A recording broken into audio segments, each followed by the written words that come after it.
دا سلور واړه امامان وایي که زمونږ د طرف نه تاسو ته یو مسله درغله او هغه د قرآن نه یا د حدیث نه مخالفه وه نو مې منه. نو دې نه معلومه شوه چې دا سلور امامان کمې مسلې کوي نو دا د قرآن نه او د حدیث نه ثابتې دي. په دې قرآن شریف کې هر څه شته، تبیانا لکل شی، د هر شي بیان پکې دی. دغه شان حدیث مبارک کې هم هر څه شته، خو موږ عامو خلکو ته چې مسله پیښه شي نو موږ براه راست د قرآن نه یا د حدیث نه خپله مسله ځان له نشو معلومولی. نو دا څلورو امامانو دوی محنت مشقت کړی دی، ډېره خواري کړې ده، او په قرآن کې یا په حدیث کې چې کومې پټې پټې مسلې وي نو هغه موږ ته ښکاره کړي دي، یا په قرآن او په حدیث کې کومې ګرانې او مشکلې مسلې وي نو هغه موږ ته اسانې کړي دي.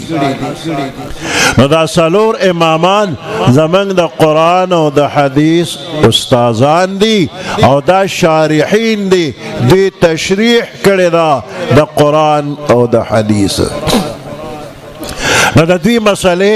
دا هم د قرآن او د حدیث نه ثابتې دي. د تقوی کېږده، الله به در باندې رحم وکړي. هر بنده ته روزانه قدم په قدم مسله پیښیږي، خو موږ عام خلک د مسلې فکر نه کوو او په خپل سوچ فکر او خواهش باندې قدم اخلو. نو که قدم هم صحیح واغشتو که خطا، نو په کار دا دی چې هر مسلمان ته کله مسله پیښه شوه د خپل علاقې د عالم نه د تپوس وکړي، د شریعت مطابق د قدم پورته کی. د مسلې د زده کولو ثواب څومره دی؟ یو حدیث مبارک کې راغلی دی که چا د قرآن پاک یو آیات زده کړ یا د دین یوه مسله چا زده کړله د 100 رکعاته نفلو نه زیات ثواب به وشي.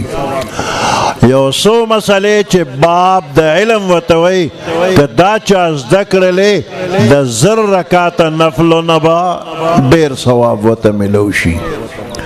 او 100 رکعاته او 1000 رکعاته موږ نشو کولی. د الله نیکان بزرگان بندیان شته د دې نه ډېر به م کولی شي، خو موږ خپله کمزور یو، موږ نشو کولی.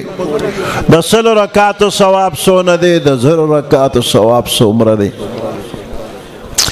د 2 رکعاتو ثواب درته زه وایم، د 100 د 1000 ته خپله معلوم کا. عیسی علیه السلام د یو دریاب په غاړه را روانو، دغه دریاب منځ کې د شګو یو ډیرکې اوچکې او د هغې د پاسه یو تک سپین مزیدار غټ کاڼی دومره ښکلی چې زړه راکاږي. عیسی علیه السلام ورته په تماشه دی ورته ګوري چې څومره ښکلی کاڼی دی. جبرائیل علیه السلام راغی، وی دې کاڼي ته ډېر ډېر ګورې، وی او ډېر ښکلي ده، الله په قدرت جوړ دی، ورته حیران یم ګورم. جبرائیل علیه السلام ورته ته دې کاڼي ته لږ رانږدې شه نور عجایبات به ووینې. نو جبرائیل علیه السلام او عیسی علیه السلام دواړه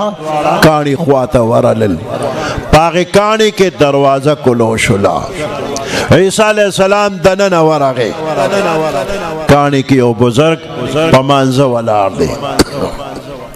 ډېر ښکلی انداز باندې مونځ کو. مانځه نه فارغ شو نو عیسی علیه السلام ته تپوس وکړه د خدای نیکه بنده څونه وخت کېږي چې دلته عبادت کې مشغولې؟ وی 1500 کاله. عیسی علیه السلام نورم حیران شو. جبرائیل علیه السلام ورته وی بهر روزه، چې بهر روته بزرگ پس دروازه بند شولا. اوس جبرائیل علیہ السلام تپوس کو وی څنګه سنور حیران شوی وی ډیر زیات حیران شوما چې دا بزرگ د ټول دنیا د نظر نه پټ په تنهایی کې په اخلاص باندې بے ریا عبادت کوي 1500 کاله دله به الله سون اجر او ثواب ورکي. جبرائیل علیہ السلام وتوی زه ته اوس بل خبره کوم نو د دین به نورم حیران شي. ویسو ستانه پس به محمد رسول الله صلی الله علیه وسلم تشریف وروړي دا غي امتی با 2 رکعات نفل منځ کی د دې بزرگ د 500 کالو د عبادت نه به ډیر ثواب الله ورکی. نستا په دې 2 رکعات کې دا دومره کمال او برکت دا د خپل پیغمبر صلی الله علیه وسلم د وجه ندی. اوس لک په نغدو کې حساب کو چې ته 2 رکعات منځو کې د 100 روپو ثواب بدوشي. ابو داود شریف کې د جهاد په باره کې یو حدیث مبارک دی. د مدینه منورې نه شمال طرف ته خیبر یو علاقه ده ډیره خشته علاقه وه یهودیان پکې اوسېدل. الله حکم کوي دې سره جهاد وکړه نو پیغمبر علیه السلام او صحابه کرام هغه علاقې ته لاړل جهاد یې وکړه. الله امداد وکړه علاقه فتح شوه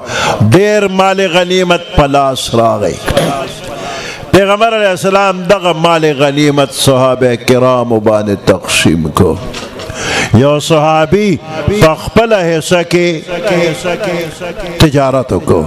اغشتل خرڅول کول نو څه ډیره ګټه وکړه نو خوشحاله راغې. پیغمبر علیہ السلام ته وی نن ما دونه ګټه کړې ده چې دې واده کې یعنی دې ګیر چاپېره علاقه کې دونه ګټه بل چا نه ده کړې. ویسه دی گٹلی دی وی 300 اوقیه میں گٹلی دی. یو اوقیه سلویخ درهم دا یو درهم درینی میں ماسه دا چانده روپے دا نو 300 اوقیه سلویخ تو که ضرب کا 12,000 درهم گٹلی دی. دا موجودا نرخ پا حساب تقریبا 30-40 لاکھ روپے گٹلی وی. سڑے دیر خوشحالا. پیغمبر علیہ السلام ته فرمایي د دینه ډیره ګټه درته وښیمه. وی ولې نه وښیه راته. وی د فرض مانځه نه وروستو چې څوک 2 رکعاته نفل لمونځ وکړي د دې نه به ډیر ثواب وشي. نو اوس د دې نه ډیر ثواب تاسو ته وښیم نو او د دې نه ډیر ثواب دی دینی مدرسو کې ځان داخل کې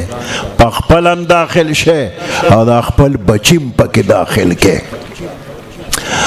او زمونږ د مدرسو کې د داخلې لپاره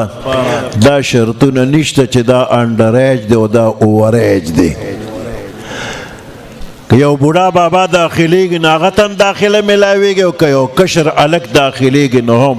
نو خپل ځانونه او خپل بچي د مدرسو کې داخل کې. نو چې د مدرسه کې چا یو آیات زده که یا د دین یوه مسله چا زده کړله نو د بني اسرائیل د بزرگ د 500 کالو عبادت له 50 کې ضرب ورکا او 30-40 لاکھ روپو صدقې له 50 کې ضرب ورکا نو دا د یو آیات یا د یوې مسلې زده کولو ثواب شو. او که یو څو مسئلې چې باب د علم ورته وي که دا دې په زده کړل نو د بني اسرائیلي بزرگ د 500 کال عبادت له 500 کې ضرب ورکا 30-40 لاکھ روپو صدقې له 500 کې ضرب ورکا. نو په دې دینی مدرسه کې روزانه بشمیره آیاتونه هم خولی شي بشمیره دینی مسئلې هم خولی شي بشمیره بابونه هم پکې بیانېږي. نو دا بشمیره ثوابونه دا استادان او دا طالبان روزانه ګټي. عوام پاتې شو نو دا عوام بے برخې نه دي استادان او طالبان چې د مدرسه کې د دین خدمت کوي نو د دوی د دنیا ضرورت هم شته او که دغه د دنیا ضرورت نه پوره کیږي نو د مدرسه کې دوی د علم حاصلول نشي نو دا استادان او طالبان په شریکه مزدوري لاړ شي نو د دنیا حاجت به پوره کی خو مدرسه به خالی پاتې شي کنه چې نو دلته د دنیا ضرورت نه پوره کیږي نو دا عام مسلمانان چې کوم حلال ګټه وکي او د دینی مدرسې سره د چندې په شکل کې تعاون او امداد وکي نو د دوی د دنیا ضرورت پوره شو او د طالبانو چې کوم اجر او ثواب بشمیره روزانه کیږي د قمر ثواب د عوام هم وشو نو دینی مدرسه د عالمانو د طالبانو او د عوامو په شریکه باندې ده نو علماء او طلباء په دې عوامو د الله یو ډیر لوی احسان دی چې د علاقه کې د دینی مدرسه وي او د عوام سره تعاون امداد کوي نو عوام ځا ثوابونه ګټي د دوی د وجنا نو عوام د خپل طالبانو او عالمانو قدر عزت کوي ادب او احترام دی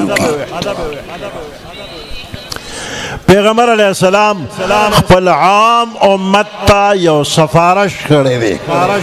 د چا په باره کې د عالمانو د طالبانو په باره کې پیغمبر علیہ السلام سفارش کوي فرمای اکرمو حملت القرآن تاسو اکرامو کې قدر عزتو کې د قرآن د خاوندانو حملت القرآن دا طالبان او دا استازان دي دا د قرآن خاوندان پیغمبر علیہ السلام سفارش کوي امتیانو ته د دوی اکرامو کې فإن من اکرمهم فقد اکرمنی چې د دوی اکرام چا وکړو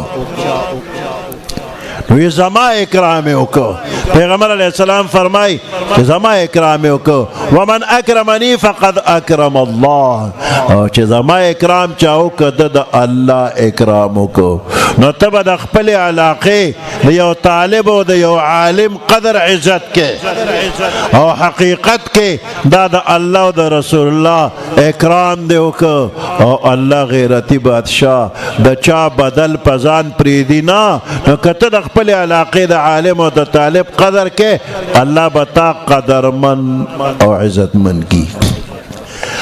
مخکې پیغمبر علیہ السلام فرمای الا فلا تنقصوا حقوقهم خبردار د دوی حقونو کې درنه کمی را نشي بد قسمت بندوي چې ټول ورځ د عالمانو د طالبانو خلاف خبرې کوي او داسې بنده چې مړ شي او جنازه ولا اوکي او قبر کې کېږ د مخ ولا قبلې ته کې خورې پیواړې او خلق واپس شنو دو فرشتي راشي منکر او نکیر او دې مړی ته وي تام نن قبلې ته مخ کړی دی د قبلې خاوندانو پسې خو به تا بدې خبرې کولې نو د هغوی د قبلې سره ستا څه کار دی چې تا مخ کړی ده رکشه مخ دې ته وکړه حقه سات وله فرشتې مخ د قبلې نه واړئ مولانا رشید احمد گنگوہی رحمت اللہ علیہ دا دیوبند بزرگانو بزرگ یو لوی عالم محدث مفسر صاحب کشف او صاحب کرامت افرمائی وی کدی یقین نکی گنو دا گزو دا میدان خورت لرکا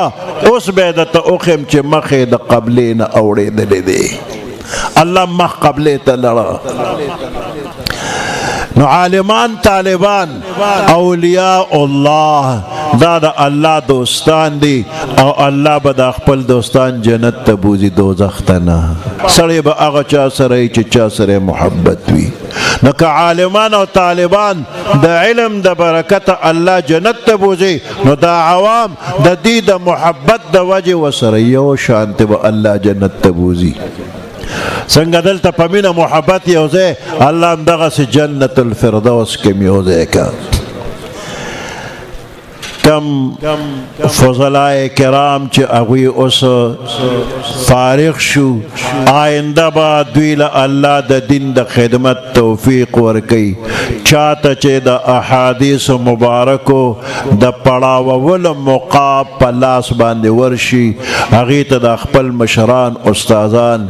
اجازت ورکوي اجازت کې یو خیر او برکت وي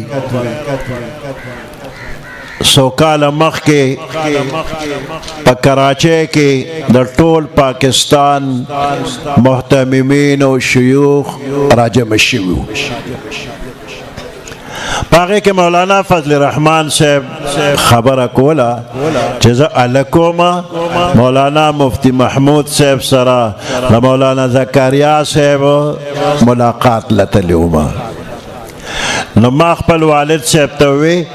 چې مولانا زکریا صاحب ته وی چې ما په خوب کې تا ته یو سپاره ورانه ورولی دی مفتی محمود صاحب په خپله باندې دا خبره ونه کړله یو بل مشر عالم هغه ته چې مولانا زکریا صاحب ته ووایه هغه عالم مولانا زکریا صاحب ته ورنږدې شو او ورته چې دې هلک تا ته په خوب کې یو سپاره اورولی ده مولانا صاحب داسې وکتلو لږ ساعت پسې ورته چې ما ته رانږدې شه مولانا فضل الرحمن صاحب ورنږدې شو مولانا زکریا صاحب ورته وی ما تا ته د احادیثو پړاوولو اجازت درکړ په دې شرط چې زما د اکابرو شروح به ورسره ګورې اکابر علماء دیوبند د هغوی شروح به ګورې مولانا فضل الرحمن صاحب وی په دې اجازت خو خوشحاله شوم خو په دې شرط یې پوه نه شوم چې دی راته ولې ووې څه موده پس د پاکستان نه بار یو ځای ته تللی وم او هلته کې یو مشر عالم و نو هغه ته مې وی چې مولانا زکریا صاحب د احادیثو اجازت راکړه خو دا شرط یې ولګوي راته وی چې ډېر ښکلی شرط یې لګولی دی بیا دغه مولانا صاحب راته وی چې مولانا زکریا صاحب خوب لیدلی و او په خوب کې پیغمبر علیه السلام ولیده نو پیغمبر علیه السلام ورته وفرمایل چې مولانا خلیل احمد سهارنپوري ته ووایه تا د ابو داود شرح بذل المجهود کې د فلانی حدیث چې کومه تشریح کړې ده دا زما د رای مطابق نه ده زما رای داسې ده مولانا زکریا صاحب خوب ولید او خوب کې ورته پیغمبر علیه السلام امر کړی دی مولانا زکریا صاحب لاړ خلیل احمد سهارنپوري صاحب لاړ د سهار مانځه دپاره مولانا خلیل احمد سهارنپوري را روان دی لاټین ورسره لاس کو مولانا زکریا صاحب مخې له ورغی وی حضرت ما خوب لیدلی دی هغه ته مام لیدلی دی نو وی فرمایل چې د دیوبند بزرگان چې د احادیثو کومه تشریح کوي نو دا د پیغمبر علیه السلام د رای مطابق ده او که فرق وي نو په څه طریقه پیغمبر علیه السلام ورته هغه صحیح کي نو کم فضلای کرام چې الله مخکې توفیق ورکړي دوی د احادیثو درس به کوي نو د خپلو استادانو دا طریقه را خپله که او د دیوبند د بزرگانو شروح ورسره ګورئ تاسو ټولو ته د احادیث اجازت ته